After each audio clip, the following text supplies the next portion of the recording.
Hi hello నమస్తే welcome to mister Rama media. నేను మీ anchor Ramavath. మొత్తానికైతే వైఎస్ జగన్ గారు నిన్న అనౌన్స్ చేశారు, త్వరలోనే వైఎస్ జగన్ 2.0 మీరందరూ చూడబోతున్నారు అని చెప్పేసి నిన్న కార్యకర్తలను ఉద్దేశించి నాయకులను ఉద్దేశించి నిన్న ఘాటైన స్టేట్మెంటే ఇచ్చారు. సో దీని మీద రకరకాల కామెంట్స్ అనేవి వస్తూ ఉన్నాయి. ఆల్రెడీ లోకేష్ గారు అయితే 1.0లోనే చేసిన విధ్వంసం నుండే ఇంకా ఏపీ కోలుకోలేకపోతుంది, ఇక 2.0లో ఇంకెంత విధ్వంసం చేస్తారు అని చెప్పేసి కూడా నిన్న లోకేష్ గారు కామెంట్ చేయడం జరిగింది. ఇక రకరకాల కామెంట్స్ వస్తున్నాయి. ఇక ఇప్పటికైనా జగన్ గారు కొంత యాక్టివేట్ అయ్యారు, వైఎస్ఆర్సీపీ నాయకులకు ఇదొక శుభ పరిణామం అని చెప్పేసి కూడా మరికొందరు వైసీపీ నాయకులు లేకపోతే వైసీపీ సానుభూతి పరులు చెప్తున్న మాట. సో ఇక మామూలుగా ఈ టీడీపీ వాళ్ళు జనసేన వాళ్ళైతే ఇక 2.0లో కూడా ఆయన ఏం చేయలేరు, అసలు అధికారంలో ఉన్నప్పుడే ఏం చేయలేదు, ఇక అధికారం లేనప్పుడు ఆయన ఏం చేస్తారు అని చెప్పేసి కూడా చాలా మంది రకరకాల కామెంట్స్ అనేవి వస్తున్నాయి. మీ అభిప్రాయాన్ని కూడా ఒకసారి కింద కామెంట్ రూపంలో తెలియజేయండి. ఇక వైఎస్ జగన్ గారు ఈ 2.0లో నిజంగా మళ్ళీ ఈ 2.0లో చేపట్టబోయే చర్యలతోనో లేకపోతే కార్యక్రమాలతోనో మళ్ళీ అధికారంలోకి వచ్చే అవకాశం ఉందా అనేది ఒక్కసారి మీ అభిప్రాయాన్ని కూడా కింద కామెంట్ రూపంలో తెలియజేయండి. ఇక కంప్లీట్గా మనం డీటెయిల్గా డిస్కస్ చేయబోతున్నాము ఈ వీడియోలో. ఎండింగ్ వరకు కూడా మీరు ఈ వీడియో మిస్ కాకండి డెఫినెట్గా, ఎందుకంటే ఈ 2.0లో వైఎస్ జగన్ గారు ఏమేం చేయబోతున్నారు, ఏం చేసే అవకాశం ఉంది. సో నిన్న అల్టిమేట్గా ఆయన ఒకటే ఫైనల్గా చెప్పారు, మళ్ళీ వైఎస్ఆర్సీపీ పార్టీ అధికారంలోకి వస్తుంది, 30 సంవత్సరాలు మళ్ళీ మనమే అధికారంలో ఉంటాము అని చెప్పేసి కూడా నిన్న ఆయన కరాఖండితంగా చెప్పేశారు. వైఎస్ఆర్సీపీ పార్టీ కార్యకర్తలు కావచ్చు, నాయకులు కావచ్చు, వాళ్ళు వెంట్రుక కూడా ప్రస్తుత కూటమి పార్టీ పీకలేదు అని చెప్పేసి కూడా నిన్న స్టేట్మెంట్ ఇవ్వడం జరిగింది వైఎస్ జగన్ గారు. చాలా మంది వైఎస్ఆర్సీపీ నాయకులు ఇదే కోరుకున్నారు. అరే ఒక పక్కేమో వైఎస్ఆర్సీపీ పార్టీ నుండి పలోమని ముఖ్య నాయకులంతా వెళ్ళిపోతున్నారు, మరో పక్కేమో వైఎస్ఆర్సీపీ అనేక మంది కీలకమైన నాయకులు జైలుకి వెళ్తున్నారు. అసలు వైఎస్ జగన్ గారేమో స్టార్టింగ్లో కొంత హడావిడి చేశారు, రాష్ట్రపతి పరిపాలన కావాలన్నారు, అసలు రాష్ట్రంలో రెడ్ బుక్ రాజ్యాంగం వచ్చేసిందన్నారు, ఎక్కడికక్కడ హత్యలు జరుగుతున్నాయని చెప్పేసి స్టార్టింగ్లో ఢిల్లీ వేదికగా వెళ్ళి మరి వైఎస్ జగన్ గారు పోరాటాలు చేశారు. కానీ దాని తర్వాత ఎందుకనో వైఎస్ జగన్ గారు చాలా సైలెంట్ అయిపోయారు. ఇక వైఎస్ జగన్ గారు సైలెంట్ అయిపోతే ఆబ్వియస్లీ ఇక ఎంటైర్ పార్టీ క్యాడర్ కూడా సైలెంట్ అయిపోతుంది కదా. సో ఇదే వైఎస్ఆర్సీపీ నాయకుల్లో, వైఎస్ జగన్ అభిమానుల్లో ఇదే ఒక అసంతృప్తి. మళ్ళీ వైఎస్ జగన్ గారు యాక్టివేట్ అవ్వాలి, అందరిలోనూ ధైర్యం నింపాలి అని చెప్పేసి కూడా చాలామంది కోరుకున్నారు. సో కోరుకున్నట్టుగానే మళ్ళీ వైఎస్ జగన్ గారు వెరీ సూన్ ఆయన మళ్ళీ ప్రజాక్షేత్రంలో రాబోతున్నారని అయితే మనకు చాలా స్పష్టంగా అర్థమవుతుంది. ఇక ఒక 4 పాయింట్లో మనం డిస్కస్ చేద్దాం. వైఎస్ జగన్ గారు ఫ్యూచర్లో చేపట్టబోయే కార్యక్రమాలు ఏంటి, అసలు ఆయన ఏ రకంగా ఈ 2.0ని ముందుకు తీసుకెళ్తారు అనేది ఒకసారి మనం డిస్కషన్లో చూసుకున్నట్టయితే కేవలం ఒక 4 పాయింట్లు మాత్రం మీతో డిస్కస్ చేస్తాను. ఈ 4 అంశాలతోటి వైఎస్ జగన్ గారు మరొక్కసారి తన విశ్వరూపాన్ని లేకపోతే మరొక్కసారి అధికారం చేపట్టే అవకాశాలు లేకపోతే ఆ దారులు ఈ 4 అంశాల మీదే ఆధారపడి ఉన్నాయి. ఒకసారి మనం చూసుకున్నట్టయితే కూటమి ప్రభుత్వంపై తారాస్థాయిలో పోరాటం. సో ఈ 2.1లో ఇది అత్యంత కీలకంగా మారిన అంశం ఇది. సో ఇప్పటి వరకు మనం చూసాం, చాలా మటుకు ఈ కార్యక్రమాలనే అనౌన్స్ చేశారు. ఫీజు పోరనో లేకపోతే అమ్మఒడి ఇవ్వాలనో లేకపోతే మరొక అంశాల మీద అనేక పోరాటాలని వైఎస్ఆర్సీపీ పార్టీ నాయకులు చేసినా సరే అసలు అది ప్రజల్లో అంతగా వెళ్ళలేదు, అసలు హైలైట్ అవ్వలేదు. సో రీసెంట్గానే మనం చూసాం, ప్రతి జిల్లా కలెక్టరేట్ దగ్గర వెళ్ళి కూడా వైసీపీకి సంబంధించిన అనేక మంది నాయకులు ఈ ఫీజు రియంబర్స్మెంట్ బకాయిలు సంబంధించి కావచ్చు, లేకపోతే అమ్మఒడి ఏదైతే ఇది చెప్పారో అమ్మఒడి అమౌంట్ సంబంధించి కావచ్చు, వీటి మీద లేకపోతే ఈ కరెంటు బిల్లు పెంచారనే అంశం మీద కావచ్చు, ఇలా అనేక అంశాల మీద కూడా వైఎస్ఆర్సీపీ నాయకులు రీసెంట్గా చాలా ధర్నాలు చేశారు, రోడ్ల మీదకి వచ్చి కూడా పోరాటాలు చేశారు. బట్ అవి ఏవి కూడా అంత సక్సెస్ అవ్వలేదు. దాని ప్రధాన కారణం వచ్చేసి వైఎస్ జగన్ గారు ఈ ప్రోగ్రామ్స్ దేనిలోనూ ఆయన యాక్టివ్గా పార్టిసిపేట్ చేయలేదు. సో కింద స్థాయి నాయకులు అంతంత మాత్రం పోరాటాలు చేశారు. బట్ దాన్ని ఎందుకనో సోషల్ మీడియా కూడా కంప్లీట్గా పట్టించుకోలేదు. వైఎస్ఆర్సీపీ సోషల్ మీడియా కూడా దాన్ని అంతగా హైలైట్ చేయలేదు. సో బట్ ఈ 2.0లో జగన్ గారే స్వయంగా ప్రతి పోరాటంలోనూ పాల్గొనే అవకాశం ఉంది. వెరీ సూన్ మార్చిలోనే అనుకుంటా ఎమ్మెల్సీ ఎన్నికలు అయిపోగానే ఈ ఏదైతే ఫీజు రియంబర్స్మెంట్ సంబంధించి పోరాటం ఏదైతే చేపట్టబోతున్నారో వైఎస్ఆర్సీపీ నాయకులు, ఆ పోరాటంతోనే వైఎస్ జగన్ గారు మరొక్కసారి ప్రజాక్షేత్రంలోకి రాబోతున్నారని అయితే చాలా స్పష్టంగా అర్థమవుతుంది. సో ఆ పోరాటమే ఇక మొదలు, అక్కడి నుండి ఇక తారాస్థాయి ఉండబోతున్నదైతే చాలా స్పష్టంగా అర్థమవుతుంది ఈ 2.0లో. సో ఇప్పటివరకు వైఎస్ జగన్ గారు రాలేదు రోడ్డు మీదకి, దేనిలోనూ ఏ పోరాటంలో పాల్గొనలేదు అని చెప్పేసి చాలా విమర్శలు వచ్చాయి కదా. ఇక మీదట ప్రతి పోరాటంలోనూ వైఎస్ జగన్ గారు ముందుండబోతున్నారు. కార్యకర్తలకు భరోసా ఇవ్వడం. So YSRCP party biggest failure ఇదే. అసలు ఎప్పుడైతే అధికారంలో వచ్చారో గత 5 సంవత్సరాలుగా అసలు ఏ ఒక్క కార్యకర్తకు కూడా 1% కూడా న్యాయం జరగలేదు. ఎంతో కొందరు వైఎస్ఆర్సీపీ కార్యకర్తలు వాలంటీర్స్గా నియమించారు, కానీ అసలైన గ్రౌండ్ లెవెల్లో పోరాటాలు చేసిన ఏ వైఎస్ఆర్సీపీ కార్యకర్త కూడా వైఎస్ జగన్ గారు న్యాయం చేసిన సందర్భాలు లేవు. సో ఇప్పుడు ఇదే రియలైజ్ అయ్యారు. ఓడిపోయిన తర్వాత ఇదే స్టేట్మెంట్ ఇచ్చారు. ఇప్పుడు ఈ 2.0లో కూడా ఇదే కీలకంగా మారబోతుంది. సో ఇక మీదట వైఎస్ జగన్ గారు కార్యకర్తలతోనే ఉండబోతున్నారు. కార్యకర్తల కొరకే ఆయన అనేక నిర్ణయాలు తీసుకోబోతున్నారు. సో నిన్న ఆల్రెడీ అనౌన్స్ చేశారు, ఇక మీదట కార్యకర్తల్ని ఏ రకంగా చూసుకోవాలో దానికి మించి నేను చూసుకోబోతున్నాను అని చెప్పేసి నిన్న ఆయన స్టేట్మెంట్ ఇవ్వడం జరిగింది. సో ఖచ్చితంగా ప్రతి పార్టీకి కీలకమైన వ్యక్తులు ఎవరైనా ఉన్నారంటే అది నాయకులు కాదు, కార్యకర్తలే. సో టీడీపీ పార్టీకి అతిపెద్ద బలం కూడా ఇదే కార్యకర్తలు. ఇప్పటి వరకు కూడా టీడీపీ పార్టీ ఎన్నోసార్లు చాలా లోస్ చూసింది. ఇక టీడీపీ పార్టీ ఇక పని అయిపోయింది, టీడీపీ పార్టీ ఖతం అనుకున్న అనేక సందర్భాల్లో కూడా టీడీపీ పార్టీని మళ్ళీ అధికారంలోకి తీసుకొచ్చింది టీడీపీ కార్యకర్తలు. అది టీడీపీ పార్టీకి ఉన్న బలం. సో వైఎస్ఆర్సీపీ పార్టీ కూడా అభిమానులనే ఉన్నారు, కార్యకర్తలు ఉన్నారు. 2019 వరకు అసలు 2019 అధికారంలో తీసుకురావడానికి కార్యకర్తలు భయంకరంగా పోరాటాలు చేశారు. పాపం వాళ్ళు వైఎస్ జగన్ గారిని ఎలాగైనా సరే ముఖ్యమంత్రిని చేయాలని చెప్పేసి చాలా కష్టపడ్డారు. సో అనుకున్నట్టుగానే 151 స్థానాలతోటి వైఎస్ఆర్సీపీ పార్టీ అధికారంలో వచ్చింది. బట్ ఏమైందో ఏమో, ఎవరి ట్రాప్లో పడ్డారో లేకపోతే ఎవరు నిర్ణయించారో ఏమో కానీ అసలు వైఎస్ జగన్ గారు కంప్లీట్ ఇక అసలు కలవడమే మానేశారు కార్యకర్తల్ని. ఎక్కడో ఒక దగ్గర మీటింగ్ పెట్టినప్పుడు ఆ మీటింగ్కి వెళ్ళి మళ్ళీ ఇంటికి వచ్చేసేవారు తప్ప దారి పొడవునా కూడా ఎక్కడే కానీ ఆయన వెళ్తున్న దారిలో కార్యకర్తల్ని కలిసింది లేదు. జనరల్గా మన అందరికి తెలుసు, ముఖ్యమంత్రులు ఎవరన్నా దారిలో వెళ్తున్నప్పుడు ఏమన్నా సమస్యలు ఉంటే చాలా మంది కార్యకర్తలు కావచ్చు లేకపోతే ప్రజలు కావచ్చు, వీళ్ళందరూ ఈ రోడ్డు పొడవునా నిలబడి వాళ్ళ సమస్యను చెప్పుకోవాలని చెప్పేసి వారు ఈగర్గా వెయిట్ చేస్తారు. సో అలాంటి సిచ్యువేషన్ గత 5 సంవత్సరాలు మనం చూడలేదు వైఎస్ఆర్సీపీ ప్రభుత్వం అధికారంలో ఉన్నప్పుడు. ఎందుకు? జగన్ గారు వెళ్తున్న దారి పొడవునా కూడా ఈ పరదాలు అనేవి అడ్డుగా ఉండేవి. ఇవే పెద్ద సమస్య. ఇప్పుడు ఏదైనా కార్యకర్త జగన్ గారిని కలవాలనుకుంటే అసలు హైలీ ఇంపాసిబుల్. కార్యకర్తలుగా నాయకులు కూడా కలవని పరిస్థితి ఏర్పడిపోయింది గత 5 సంవత్సరాల్లో.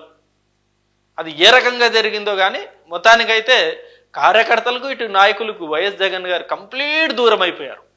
ఇప్పుడు కార్యకర్తలు కోరుకునేది ఏముంటుంది చెప్పండి? జస్ట్ తాను అభిమానించే నాయకుడితో ఒక ఫోటో మాత్రం వాళ్ళు కోరుకుంటారు. అది ఒక్కటే వాళ్ళు కోరుకునేది కార్యకర్తలు. ఎవ్వరు ఏ పార్టీ కార్యకర్తలు అయినా సరే వాళ్ళేం పెద్ద పదవులు ఆశించరు, లేకపోతే కాంట్రాక్టర్లు ఆశించరు, లిక్కర్ షాప్ రావాలని అనుకోరు, వైన్ షాప్ రావాలని అనుకోరు, ఇవేమి ఉండవు. అవి కొందరికి ఉంటాయి, 100లో ఒకరికే ఉంటుంది అలా. బట్ మిగతా 99 మంది కార్యకర్తలకి జస్ట్ తాను అభిమానించే నాయకుడితో ఒక్క ఫోటో చాలు అని చెప్పేసి వాళ్ళ జీవితాంతం దాని గురించే వాళ్ళు ఎదురు చూస్తుంటారు. అలాంటి భరోసా నాయకులు ఇవ్వాలి. సో గత 5 సంవత్సరాల్లో వైఎస్ జగన్ గారు అయితే కార్యకర్తలు కంప్లీట్గా అసలు డిస్కనెక్ట్ అయిపోయారు. బట్ ఇది ఇప్పుడు ఆయన రియలైజ్ అయ్యారు, ఇక నుండి ఆయన కార్యకర్తల్లోనే ఉండబోతున్నారు. ఇది మటుకు చాలా స్పష్టంగా అర్థమవుతుంది.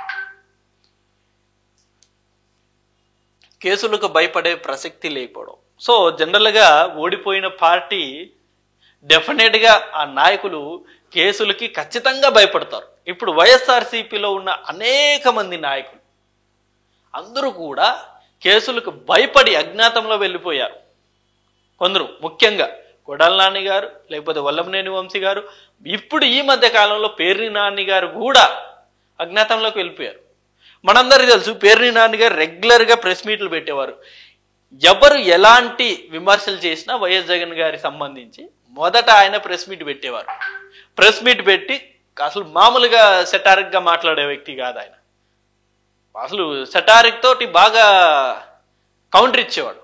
అలాంటి వ్యక్తి ఉన్నట్టుండి తన గోడౌన్లో బియ్యం మిస్ అయిందన్న ఒక్క కేసు తోటి ఆయన అజ్ఞాతంలోకి వెళ్ళిపోయారు. ఇప్పుడు అసలు ఎక్కడే కానీ కనబడడం లేదు. సో ఇలాంటి వ్యక్తులకి ఇప్పుడు వైఎస్ జగన్ గారు నిన్న ఒకటే చెప్పారు, మీరు కేసులకు భయపడకండి, మనం ఓడిపోయాం కాబట్టి ఆబ్వియస్లీ మన మీద కేసులు అనేవి పెడతారు, పెట్టినంత మాత్రాన మీరు భయపడాల్సిన అవసరం లేదు. మహా అంటే ఒక 3 నెలలు, మహా అంటే 6 నెలలు జైల్లో పెడతారు. దాని తర్వాత బయటకు రావాల్సిందే కదా, బెయిల్ మీద మళ్ళీ మనం బయటకు రావాల్సిందే కదా. బయటకు వచ్చి మళ్ళీ ఖచ్చితంగా ఇదే ప్రభుత్వం మీద మనం పోరాటం చేద్దాం. ఏం చేస్తారు దానికి మించి?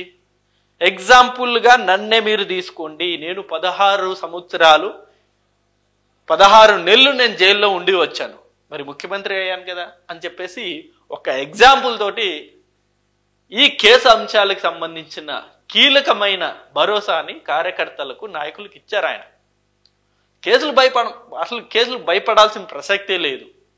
మా అంటే 3 నెలలు 6 నెలలు అంతే కదా, దానికి మించి జైల్లో అయితే వాళ్ళు ఉంచలేరు. మళ్ళీ వచ్చి మళ్ళీ పోరాటం చేద్దాం.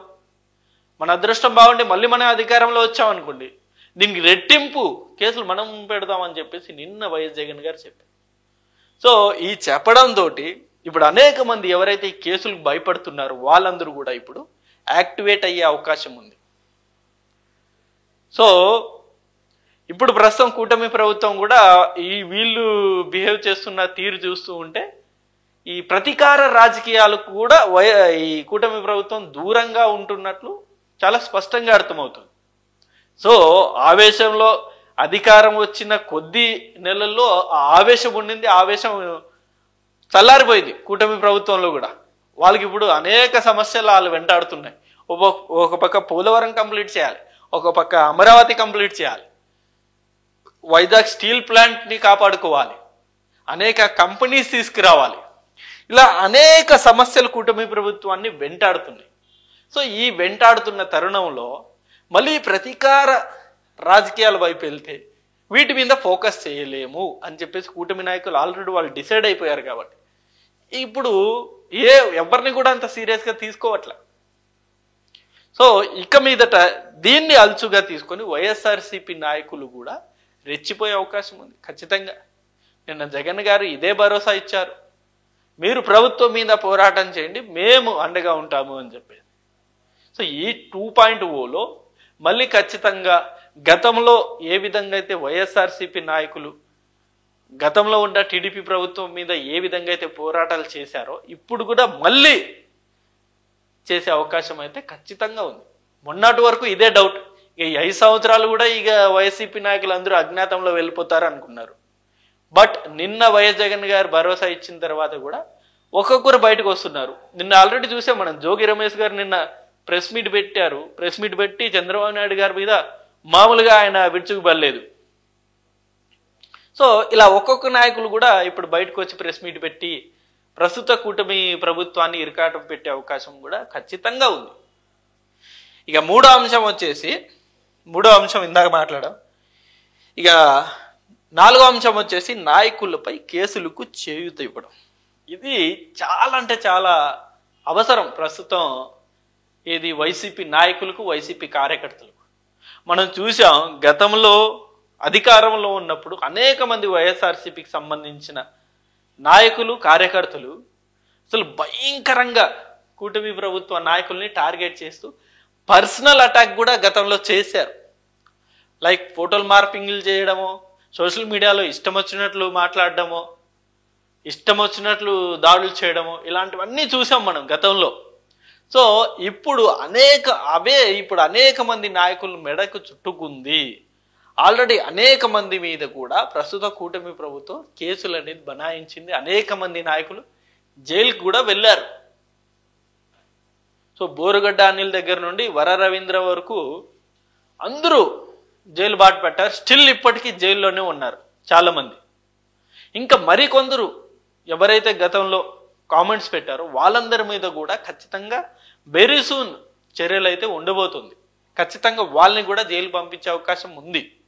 సో వీళ్ళందరికీ కూడా కావాల్సింది వైఎస్ఆర్సీపీ పార్టీ నుండి ఒక న్యాయ సపోర్ట్ అనేది వాళ్ళు ఖచ్చితంగా ఉండాలి. కొందరికి ఆర్థిక స్తోమత ఉండొచ్చు, కొందరికి లేకపోవచ్చు. సో ఆర్థిక స్తోమత ఉన్నోడు వాడు ఖచ్చితంగా వాడు ఒక మంచి లాయర్ని పెట్టుకొని వాడు బెయిల్ తెచ్చుకోగలడు, సేఫ్ సైడ్లో ఉంటాడు. బట్ ఎంతో మంది ఆర్థిక స్తోమత లేనోళ్ళు కేవలం వైఎస్ జగన్ గారు ఉన్నారనే ఒక ధైర్యంతో విచ్చలవిడిగా గతంలో కామెంట్స్ చేసిన అనేక మంది కార్యకర్తలు ఇప్పుడు ఇదే వైఎస్ జగన్ గారు ఖచ్చితంగా మాకు సపోర్ట్ చేశారని చెప్పేసి మొన్నటి వరకు కూడా వెయిట్ చేశారు.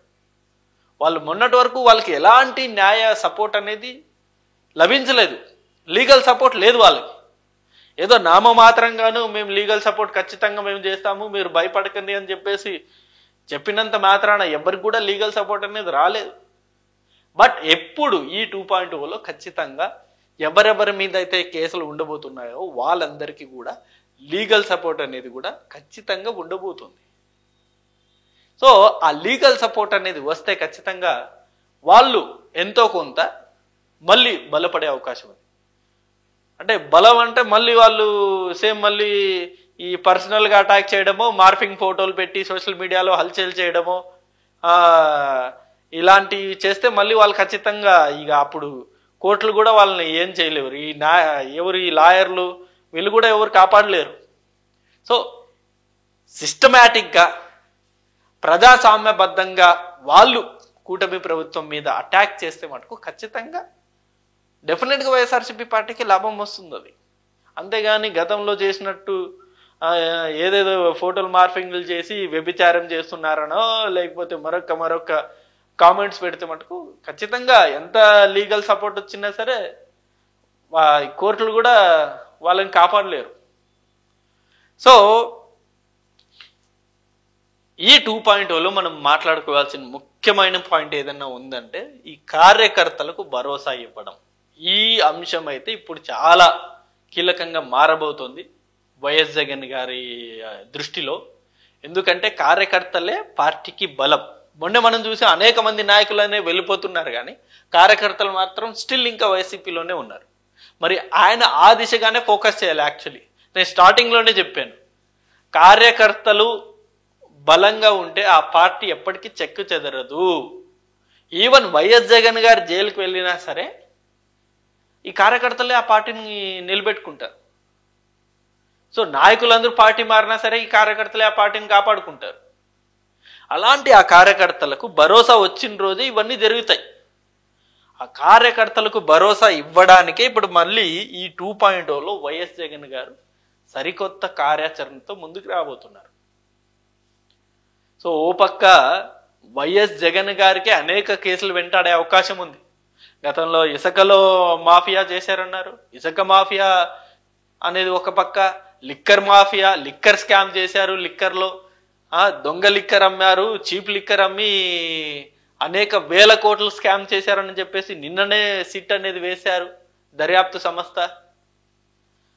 ఈ ల్యాండ్కి సంబంధించి కావచ్చు, లేకపోతే అనేక అంశాలు వైఎస్ జగన్ గారికి అతి త్వరలోనే వెంటాడబోతున్నాయి. సో వీటన్నిటికి కూడా వైఎస్ జగన్ గారు ప్రస్తుతం సిద్ధపడ్డారు. ఎస్, నా మీద కేసులు అన్నీ వస్తాయి, అయినా సరే నేను వెనకడుగు వేయకూడదు. గతంలో ఎలాగైతే నా మీద కేసులు అనేవి వచ్చినప్పుడు నేను ఎలాగైతే ధైర్యంగా ముందుండి పోరాటం చేసి సక్సెస్ అయ్యానో, ఈసారి కూడా ఈ 2.0లో కూడా సేమ్ అదే విధంగా అన్ని కేసుల్ని నేను ఫేస్ చేసి మళ్ళీ 2029కి అంతా మళ్ళీ నేను ధైర్యంగా ముందుకొచ్చి ముఖ్యమంత్రి అవ్వడమే నా లక్ష్యం అని చెప్పేసి కూడా ఆయన డిసైడ్ అయిపోయారు. ఆ డిసైడ్ అయిన పక్షంలోనే ఇప్పుడు అనేక కార్యాచరణతో ఆయన ముందుకు రాబోతున్నారు. మరి ఈ 2.0లో అనేక సవాళ్ళు ఉన్నాయి. ఇప్పటికీ వైఎస్ జగన్ గారు స్టిల్ ఇప్పటికీ యాక్టివ్ పాలిటిక్స్లో అయితే అంత యాక్టివ్గా లేరు. ఎప్పుడో బెంగళూరులో ఉంటున్నారు, ఎప్పుడో వారానికి 2 సార్లు తాడేపల్లి వచ్చి జస్ట్ ఒక ప్రెస్ మీట్ పెట్టడమో లేకపోతే జిల్లాల నాయకులతో సమావేశాలు ఏర్పాటు చేయడమో ఇవి మాత్రమే చేస్తున్నారు. గ్రౌండ్ లెవెల్లో అయితే ఇంతవరకు రాలేదు. అనేక సార్లు ఆయన ప్రకటించారు, ఇది సంక్రాంతి తర్వాత ఇక మొత్తం గ్రౌండ్ లెవెల్లోనే ఉంటాను అని చెప్పేసి, బట్ అది రియాలిటీలోకి రాలేదు. ఇప్పుడు ఈ 2.0 కూడా రియాలిటీలోకి వస్తుందా లేదా అన్నది కూడా ఇంకా డౌటే. ఎందుకంటే 2.0 రియాలిటీలోకి వస్తే ఖచ్చితంగా పార్టీకి బలం చేకూరుతుంది. బట్ రియాలిటీలోకి రావాలని అయితే అందరూ కోరుకుంటున్నారు. బట్ రియాలిటీలోకి ఎంత వరకు వస్తుందో తెలియని పరిస్థితి. ఇప్పుడు ఈ సిట్ అనేది దర్యాప్తు సంస్థ వేశారు ఈ లిక్కర్ స్కామ్కి సంబంధించి. దాంట్లో ఏమన్నా ఒకవేళ జగన్ గారు నిజంగా స్కామ్ చేశారు లిక్కర్లో అని తేలితే మళ్ళీ ఆయన జైలుకి వెళ్ళే అవకాశం ఉంది, మళ్ళీ పార్టీ డీలా పడిపోయే అవకాశం ఉంది. సో ఇవన్నీ జరగాలంటే ఖచ్చితంగా కొంత సమయం అనేది పడుతుంది. వైఎస్ జగన్ గారు అగ్రెసివ్గా ఉంటేనే ఇవన్నీ జరుగుతాయి. మరి చూద్దాం. నిన్నైతే భారీ స్టేట్మెంట్లు అయితే ఇచ్చారు వైఎస్ జగన్ గారు, 2.0 వేరే లెవెల్లో ఉండబోతుందని చెప్పేసి. సో సోషల్ మీడియాలో కూడా అదే ఎలివేషన్లు వీడియోలు చేసుకుంటూ ఉన్నారు వైఎస్ జగన్ గారికి సంబంధించి, ఇక నుండి వేరే లెవెల్ అని చెప్పేసి. మరి చూద్దాం నిజంగా ఇక నుండి వేరే లెవెలా లేకపోతే కేవలం మాటలకు మాత్రమే పరిమితం అవుతారా.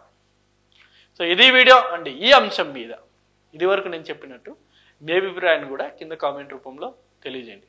Thank you for watching this video. Thank you.